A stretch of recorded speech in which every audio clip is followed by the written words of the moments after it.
Here we are in the kitchen. Fred Zink, you may have seen him in a duck blind. You may have seen him on TV. Cops, he's been on Cops like 3, 2, 5 times. That's how we met. Yeah, back seat there.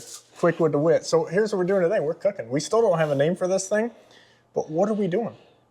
We're making walleye cheeks, man. Cheeks? Yep. I love the cheeks. This is really, really good, especially if you got steak dinner, like we like to do big ribeyes or tomahawks or whatever. But for an appetizer, this is more of an appetizer. There's 2 ways that we do cheeks. Number one is the way we're getting ready to do it on the grill for an app. And then another way we'll do next time is I do a seafood chowder with cheeks in and freaking killer. So it's just like a clam chowder, but with cheeks. So backing up a second for somebody maybe doesn't familiar with that terminology. Them cheeks are literally in their cheeks, and some guys will take a spoon and carve them out. I use an electric knife. Yep. There are a lot of ways you can do it, but that operculum, I think, is the technical. Yep. So there's a cheek off a pretty good sized walleye. And I know you didn't catch that one then. You snagged that, I can tell. And then here's what they call a wing. All right, so this is the belly of a walleye. It's a little bit different. I would say this is an 8 out of 10. And I really think this is a 10 out of 10 as far as flavor. Really? It's got a little bit more fat content, and we'll show you how to cook them, how we do it. It's very, very similar, but these you can freeze just like a walleye. These here, do not recommend freeze. These are much, much better fresh. If you freeze them, they can get really, really fishy on you. So these are like, if you're at the dock, you catch fish, you clean them, you go home. You want to cook these within 3 or 4 days and not freeze them. Where cheeks you can freeze, just like a walleye. If you do it right, vacuum seal up to a year, it'll be still good. And I know guys that put them in pasta dishes and things, but you got to have quite a few because obviously that is a decent sized walleye, and it was cut pretty good. But you're only going to get so many. That's right. This is an app. This is not a dinner, and this is an app as well. But let's show you how I do the cheeks. So once we got them, and I got a surprise in there for you, Rossi. Yeah? We're talking about health, right? Oh, you got me some perch in there? I got a perch in here because we caught one the last trip out, and I knew we were going to film this. So, you know, 99.9% of the perch I've ever ate have always been deep fried. But I do not like seed oil. I do not like fried food. It makes me feel bad. It's horrible for you. Your mitochondria, everything is not good. So this is another way to do perch, yellow perch, and this has been butterfly just cut in half. And perch are like my favorite. They are very, very good, but this way we're getting ready to do it. This is awesome as well. So first thing we're gonna do is put some olive oil down, again, to keep them from sticking. And then on this one here, we're gonna do a little different recipe. This is gonna be more of a citrus blend, and I don't like a lot of seasoning on my cheeks. I'm gonna stop you for a second though. So olive oil, because we were talking about this as we were getting started. Olive oil is not olive oil. Not in America. Right? In Italy, all olive oil is the same there because it's real olive oil. In America, unfortunately, like a lot of our food, there could be seed oils in that. Hey, yep. If you get a cheap one, there probably is. RFK is getting ready to change how Americans eat to the good. If you look at survival rate between Italy and the Europeans versus Americans, you know, if you go overseas, most of them are smoking cigarettes. You look at them, you'd think they wouldn't live forever, but their food is actually real food. Well, and our food is, a French fry is like equivalent to a smoking cigarette. One French fry from McDonald's is like smoking a cigarette. So you eat you a supersized fry, you smoke you a pack of cigarettes. That's what scientists are saying, and I probably believe them. So let's line these up. We got a little bit of olive oil down. You can see the shininess here, okay? This is up. And so when I cook them, I like to lay the shininess down. And that's the skin side. What would be the skin side? Yeah. So you like to pull the skin off. Down. Yeah, exactly. So we call it silver skin or whatever you want to call it. I like to put that down towards the olive oil because if you touch it, you can feel that this is more slick. So your seasoning, your butter and everything won't penetrate as well in my opinion, where this here is more porous. It takes the seasoning a little bit better. We'll put these perch right here. Again, scales down where it's been scaled. Meat up. And then we can have a little taste test with that. And you like to pack them pretty close together because on the walleyes you do the same thing, right? Yeah, I like to get reasoning? them. I like to get them pretty close. Well, we add Parmesan, and your Parmesan will burn sometimes if you have too much space in there. That, and we got quite a few cheeks here. You brought, how many did you bring, Ross? Like 6 or 8? Well, I knew. I knew fishing's been tough, so I went out today and caught a bunch of them as well. Now that's a lie. Let's just talk like it is. You called me and said you didn't go out today, and I had already been out. I was surprised. I will. And you were in your cubicle, so let's just talk about this. I will pledge your braveness today. I looked out there on that bay because I knew we were doing this tonight. I said, "There's no way Ross fished," and I was pleasantly surprised. You don't get to choose your days. You can choose your rain gear though. Yeah. Sims Pro Dry. And that's true. I've been out there with that boat. It's a little surprising what it can do in the water, that's for dang sure. So we get them all on there. Now on these, let me move this out of the way. So today we're going to do, we got some other stuff we got going here, but these here, we're going to do more of a citrus blend, and I like to use a mild seasoning on this just to give you a different flavor. So you can use real butter, is what we got. So we use real butter, not margarine or anything that's fake. This is actual real butter that we microwaved. And then we have organic lime and lemon. On this here, to be honest with you, I prefer lime. It's got a little more pop to it. Yeah. If I had a fresh one, I'd put a little zest on it. Actually, I might have one. So I'll put a little squeeze in there. And that's a lot of squeeze right there. You do like that. I like it. I like it. Just mix that up with the butter, and that's going to give you a citrus base. That's going to, get a little taste of that, Ross. Okay. That's unique, actually, with the butter in there. Yep.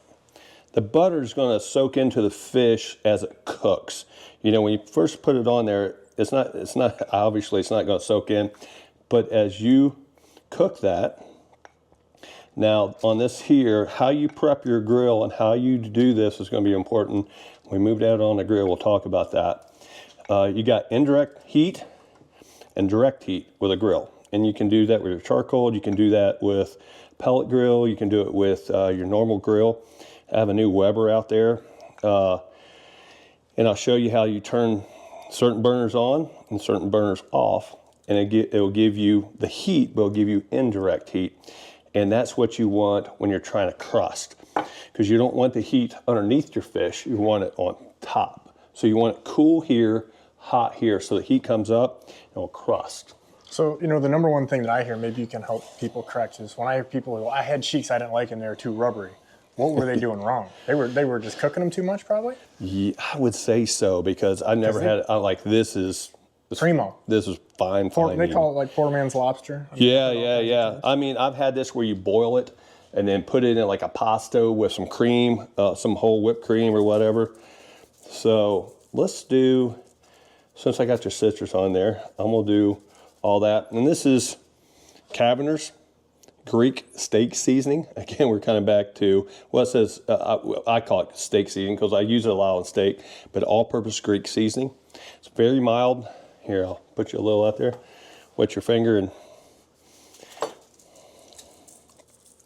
I'm good with that.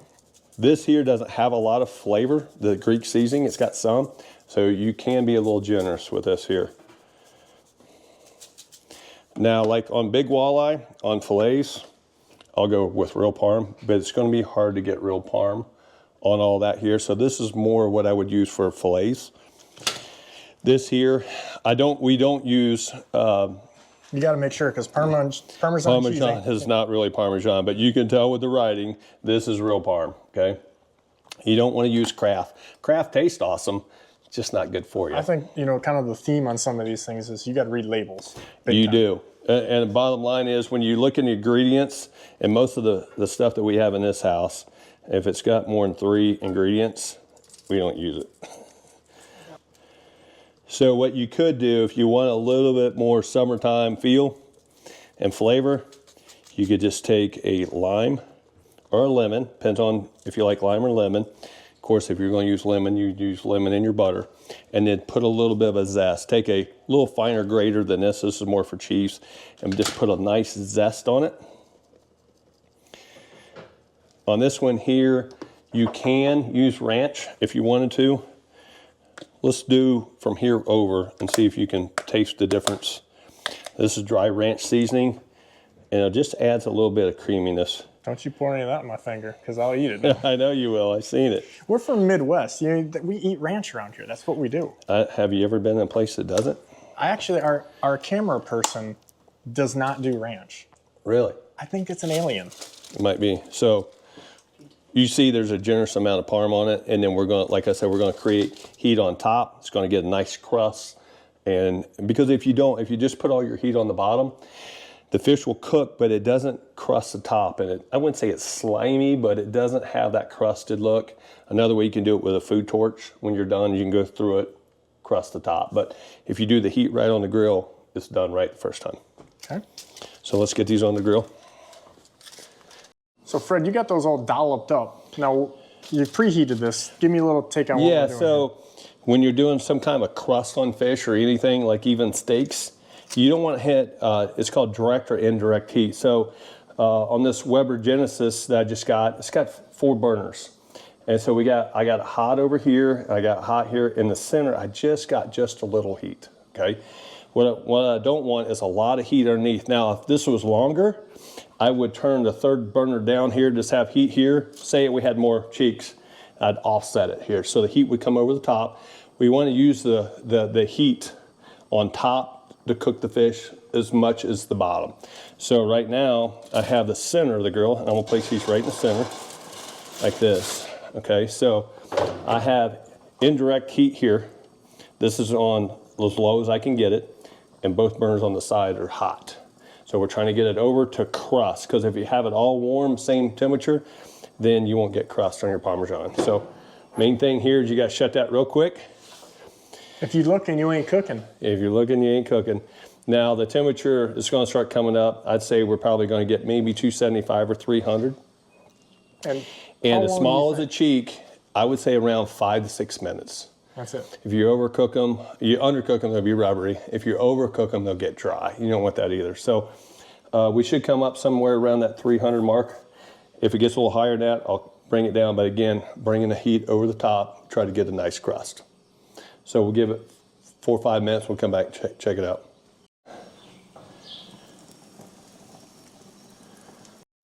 All right, we're ready to pull these off the grill. Ross, grab it. I was going to say, there's got to be a trick to this right now. It's pretty easy. Grab that. Foil's not going to be hot. Ooh, it's hot. Up. Boom. Boom. That's the trick. That could have been uglier. It could have been. You ever had any on the floor? No. Come on now. Never. Okay. Let's go eat. All right, so recap. I know these are appetizers, but could we make this a meal? Yeah, well, we had a lot more. We thought we had some more folks coming, but Greek seasoning, and then we did the butter with organic lime in there, more of a citrus flavor. So this is gonna be a little bit more mild. And this is good. Good. Go ahead and get you a couple of them, Ross. I already know this is gonna be. Yeah. Sometimes you can just smell things that are good. Sometimes you can smell things that are not good. When you're standing at the grill and your stomach's growling. What do you think, big boy? I mean, there's a lot of things you don't do good. Yeah, there's plenty. We'll have a list in the description. But Miss Dawn Zink, his wife, is going to give us part of that list. But you did these up real good. Baby. I mean, real good. Yeah, those are good. That Greek seasoning is really good. Now you can use any type of seasoning you want, but that Greek seasoning has a nice mild flavor, especially if you're having steak. Because steak, a lot of times, depends on how you're cooking it. You got a lot more flavor. You know, you're using steak seasoning or whatever, so it just kind of offsets it. Pretty mild, but some healthy Ohio protein. That's right. That's what I like to hear. If you don't like that, I don't think we can be friends. No. That is good. Well done. One of the best parts of the fish right there. cheeks? 99.9% of them get thrown away. So you guys in the comments saying that, hey, they taste like rubber, don't eat them. You better watch this video a couple times or try something a little bit. Yeah, like you just take your fork and see how it just smashes apart. It's like mashed potatoes. You know, very, very tender. Fork tender, they call it, right? I know. I'm gonna be a pig and I'm sneaking that piece Oh yeah, of perch. let's do that perch. So instead of fried perch, you can do it the same way.